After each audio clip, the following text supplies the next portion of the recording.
I was watching Chris Mannix and Sergio Mora discuss the upcoming Usyk-Fury fight on DAZN's YouTube channel yesterday. I'm going to lay out a very brief synopsis of their conversation before I give my take on it. Now, Chris Mannix is picking Usyk to win, and Sergio Mora is picking Tyson Fury. Mannix is basing his prediction on the fact that he's picked against Usyk several times in the past and got it wrong, so he doesn't want to make the same mistake again. Whereas Mora is basing his prediction on the idea that Fury is simply too big and too versatile for Usyk. He believes that Fury has a number of different ways he can win this fight, whereas Usyk only has one. Now, Chris Mannix countered the size argument by pointing out that Anthony Joshua isn't much smaller than Tyson Fury, and Usyk dealt with him comfortably. He does not believe that Fury is really 6'9". He thinks he's probably closer to 6'7", so any extra height he has compared to Joshua is negligible. Sergio Mora seemed to accept that, but he pointed out that Fury is much more slick than Anthony Joshua, and he has longer arms. He believes that if Fury decides to box on a back foot, Usyk simply will not be able to land anything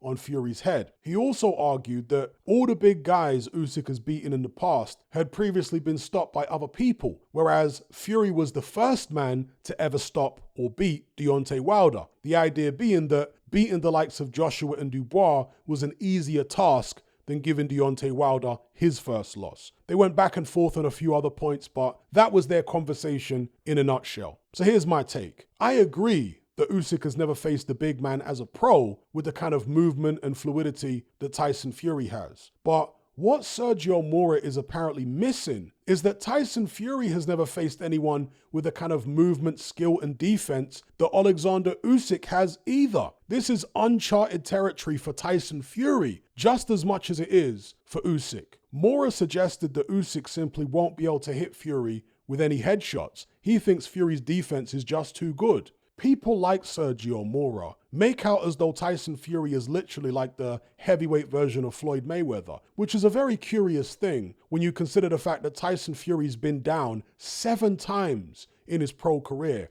And every single one of those guys who dropped him were shorter than him, had a shorter reach, and none of them had the kind of foot speed or footwork that Alexander Usyk has. So how good is Tyson Fury's defense really? I mean, if we compare it to Usyk's defense, he's never taken a single count in his entire pro career. And he's fought plenty of big punches, but no one has ever been able to put him down, at least not with a headshot. To me, it seems very clear that Usyk's defense is actually much better than Fury's defense. He's far more difficult to hit clean. And if that's not the case, then how do you explain the fact that Fury's taken 7 counts and Usyk hasn't taken any? How do you explain that if Fury's defense is just as good, if not better? Sergio Mora curiously seems to believe that Fury's offense will have little trouble penetrating Usyk's defense, even at long range. Are Tyson Fury's offensive capabilities really so advanced compared to all Usyk's previous opponents that he'll be able to do what they couldn't and land consistent head punches on him at long range? I don't see it personally. I would argue that Anthony Joshua's offense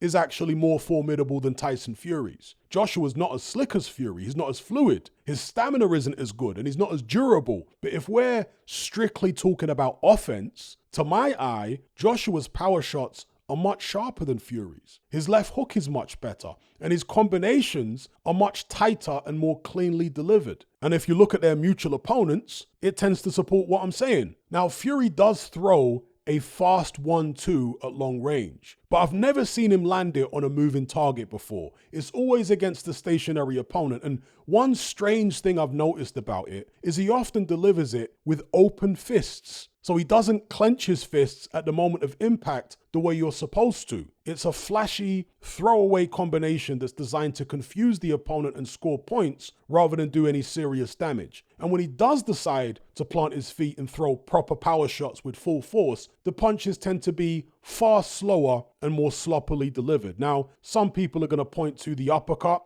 he knocked out Dillian Whyte with and say that was far from sloppy. And I agree, but Dillian Whyte is a slow-footed plodder. And it still took Fury 7 rounds to find that shot. And Dillian Whyte literally handed it to him on a silver platter. He came forward in a straight line, completely square. Fury literally couldn't miss him. And it was the third time Whyte had been knocked out with an uppercut. He's always been susceptible to that punch. When have you ever seen Usyk get hit with a shot like that? And many have tried, by the way. Breeders tried, Gassiev tried, Joshua tried, Dubois tried, and many others. But no one could land it. So what I'm saying is, I don't think Tyson Fury has anything in his punch arsenal that Usyk's defense hasn't successfully withstood before, which is why I've always suspected that if Fury's going to win this fight, he needs to make it physical. Get close, lean on him, maul him on the inside, and hit him with body shots. Now, in doing that, he's obviously at risk of getting tagged on the way in, and he's also at risk of having points deducted. But I think these are risks he's going to be forced to take. If this turns out to be a clean fight in the middle of the ring with no clinches, then I think it favors Alexander Usyk heavily. He's faster,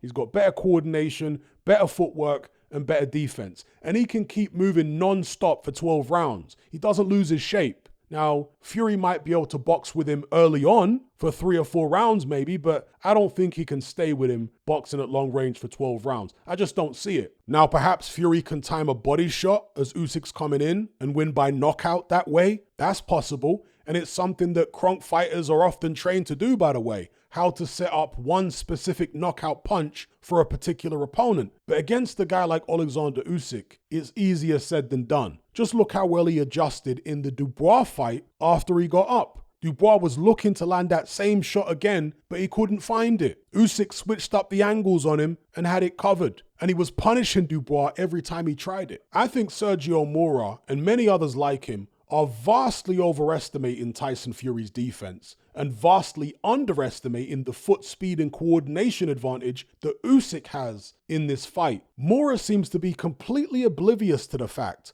that Fury's been fighting nothing but slow-footed plodders, or guys with very sloppy footwork at least, for the best part of a decade. Usyk will be far more accustomed to Fury's level of foot speed than Fury is to Usyk's. Unless the Gypsy King can walk Usyk onto the perfect body shot, which I wouldn't put any money on myself, then there's only one other way he wins this fight. And that is by walking Usyk down and mauling him, just like he did to Steve Cunningham all those years ago. And I think he can do it, by the way, but he has to fully commit to that strategy. I do not think he has all the options that Sergio Mora seems to think he has. Anyway, if you're wondering what my prediction is, I actually uploaded it to my Patreon page a couple of weeks ago. It's a comprehensive prediction. I go through exactly how I think the fight is going to play out from start to finish and explain why I've picked who I've picked. So you can join me on Patreon if you want to access it. If not, then I'll probably upload it to YouTube on the week of the fight maybe. We'll see. In the meantime, give me your breakdowns and your predictions for this fight in the comment section below. Are you sick and tired of the mainstream mindset? Does the dogmatic conformity and pathological ignorance have you tearing your hair out in frustration? Then don't be alone. Come and join our brotherhood on Patreon. We stand as a beacon of reason against an army of insanity. You'll gain access to my weekly topical podcast where we take more deep dives than Jacques Cousteau on an endless variety of subjects. There's also videos, interviews, live Q&As, as well as a vast back catalogue of previous episodes, including my popular Confessions of a Nightclub Bouncer series. You can listen via the Patreon app or download in high-quality MP3. Connect with myself and hundreds of other members in our Element chat group. There's no contract, no commitment, you can cancel at any time, and it's cheaper than a Mickey D's McMuffin. Just head to my Patreon page via the link below this video and select the tier called the Brotherhood of Reason. I'll see you over there.